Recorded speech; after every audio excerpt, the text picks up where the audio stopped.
winches are the subject for today.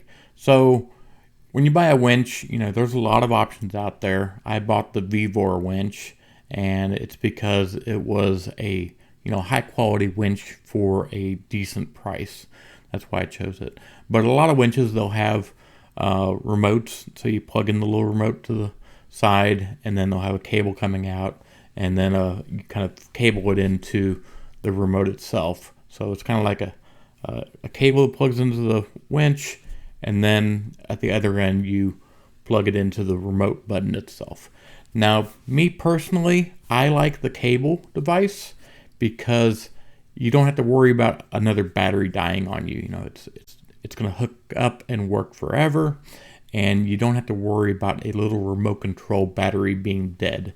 And what I mean by that is, you got a winch and you throw that little remote control in the glove box, and 2 years down the road, you actually use your winch and you hit the little remote button and the battery is dead.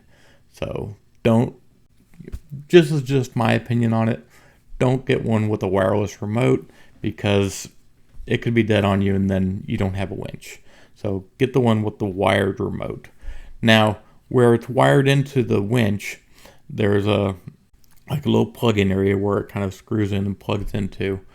I would suggest, and this is me personally, I suggest plug it in there and silicone the heck out of that thing. Just make a nice big bridge of silicone where that plug-in is being plugged in at.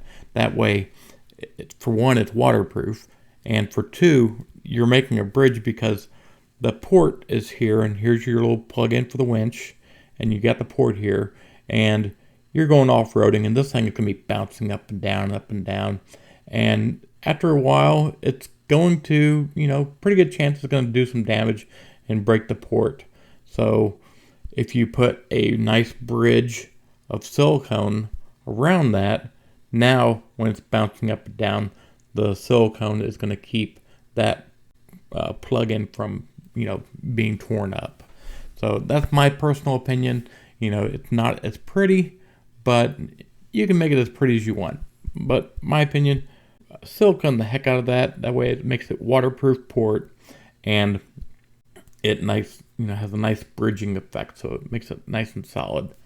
So that's my opinion on winches.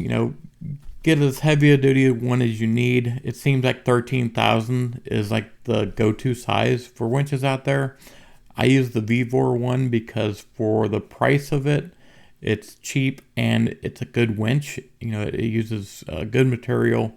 I'm not sponsored by them. I bought my own winch from them because you know what it is. When you use your own hard work money, you buy it as cheap as you can, but try to get a quality device. So that's why I chose Vevor anyway. And like I said, not sponsored, but when I find something good, I want to tell y'all. So that's it. And again, like what we're doing, please subscribe because you all make it happen.